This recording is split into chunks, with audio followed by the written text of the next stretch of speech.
Nimesubiri chakula kwa sababu kwa mjomba sisi tunakula, tunashiba na tukiugua tunatibiwa bure kwa mjomba.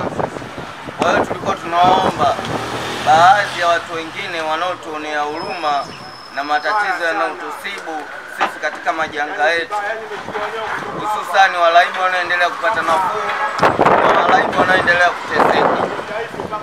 Sisi hapa tunapata huduma. Kwa hiyo tulikuwa tunaomba baadhi ya wadhamini wengine wajitokeze kuweza kutusaidia sisi kutokana na hili janga limeipiga dunia.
Kwa jina naitwa Juma Ismail Kaombwe. Mimi ni mzaliwa wa Tabora, lakini nilikuja mjini katika harakati ya kutafuta maisha. Mimi maisha yangu baada ya kufika mjini hapa nilijiingiza katika uvutaji wa madawa ya kulevya. Mtu wa kwanza kunisaidia alikuwa ni mjomba Juza. Alinisaidia akanipeleka soba na mpaka sasa hivi ni mlaibu ambaye naendelea kupata nafuu. Ila kuna baadhi ya walaibu wengine bado wanaendelea kuteseka. Ndo kama hivi kula tunakula kwa mjomba, tukiugua tunatibiwa kwa mjomba. Na mahitaji mengine madogo madogo tunamshukuru mjomba tunayapata kama hivi unavyotuona tuliokusanyika hapa. Ila mimi nilikuwa na wasi vizazi vinavyokuja visije kuvuta bange, unga wala kunywa pombe. Mimi nilikuwa naomba kwenye watu wenye uwezo wa kuweza kutusaidia sisi walaibu kwa sababu hili tatizo limeipiga dunia. Kwa hiyo tulikuwa tunaomba wengine wajitokeze kuweza kutusaidia sisi walaibu ambao tunaendelea kuteseka. Wampe kampani mjomba kama hivi anavyotusaidia. Naitwa Amina Nabahan Kadari. Ni mmoja wapo wa wakufunzi wa taasisi ya Juza. Tunasherehekea siku ya leo tarehe 15 mwezi wa 6 ambapo tunasherehekea jana tulipata tuzo. Tunamshukuru mjomba, mkurugenzi na mwanzilishi wa taasisi isiyo ya serikali, taasisi ya binafsi ambao ni NGO inayoitwa Juza. Taka ni fursa. Tunawakaribisha vijana mbalimbali ambao wana uwezo na nguvu za kubeba takataka. Tunawakaribisha. Tunamshukuru mjomba Nasibu Kitabu kwa kufanya tule pilau leo kwa kusherekea. Juza, taka ni fursa. Naitwa Baraka Mrisho Muhammad. Nashukuru sana jana Juza kupewa tuzo ya utendaji bora wa kazi ya usafi katika jiji la Dar es Salaam. Pia nampa pongezi mkurugenzi mkuu wa Juza Waste Pickers Bwana Nasibu Kitabu kwa kurudisha shukrani zake kwa sisi watendaji wake wa kazi Waste Pickers wa Juza Waste Pickers. Tunampa pongezi hiyo. Kwa kweli tumefurahi sana kwa zawadi aliyotuandalia siku ya leo ya Jumapili. Tumekula pilau nzuri, tumesherekea, tumefurahi. Shukrani nyingi na pongezi ende kwa bwana mjomba. Pia mjomba pia vile vile mjomba yetu huyu anastahili sifa nyingi kede, sio kwa pilau tu.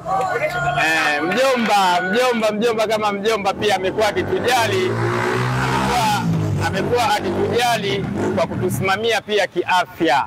Swala hilo mjomba amelipa kipaumbele sana hapa Juza. Pia mjomba amekuwa akipambana na sisi katika kutupa support katika mambo ya kuachana na matumizi mabaya ya madawa ya kulevya. Kuhusu swala hili la madawa ya kulevya hapa kwa mjomba, kwa kweli sina la kuongea. Mimi ni mmoja wapo ambaye pia amenipa ushauri tangia awali nilipokuwa nikitumia, na mpaka sasa hivi nashukuru nimepata recovery baada ya kulisimamia katika swala langu zima la upataji nafuu. Tukiachana masuala madawa tu ya kulevya, pia mjomba amenisimamia kwenye magonjwa yangu ambayo yalikuwa yakiniathiri mimi kama kifua. Nimeugua kifua kikuu na pia nilimpa taarifa hizo mapema tu baada ya kujiona na dalili hizo, na yeye pia akaniambia sawa, kwa swala hilo ana uwezo wa kulisimamia. Alisimamia kwenye hospitali ya Mnazi Mmoja hapa Dar es Salaam. Nimepata tiba, nimepata ushauri kwa madaktari na nikapewa dawa zile, nimezitumia. Mpaka sasa hivi nimemaliza dozi yangu na nimeenda kuchukua vipimo vyangu vya mwisho, nimeonekana tena sina vimelea vya kifua kikuu, niko safi na niko salama. Na nimeambiwa naweza nikaendelea na kazi zangu kama kawaida. Hivyo huyu mjomba ni mjomba wangu mimi, na sio mjomba wangu mimi tu, ni mjomba wangu hata wewe pia unanisikiliza wewe. Ni mchango mkubwa kwenye jamii, ana support sana kazi zetu na pia anatujali kiafya. Niseme tu asante Juza, asante mjomba. Mungu akubariki mjomba, Mungu aibariki Juza. Naitwa Makibizo kutokea huko Mambele huko nchi nyingine ya Ahadi huko. Sasa mimi na wajuza kuhusu Juza, tunapambana na taka, tunakusanya taka kwa ajili ya mazingira yako wewe mwenyewe ili kuepukana na malaria, magonjwa nyemelezi. Tunakukaribisha Juza. Safisha mitaa, safisha mitaro, tuepukane na magonjwa nyemelezi. Juza tunawajuza, mshikamane, tushirikiane wote kwa pamoja kufanya usafi wa mazingira.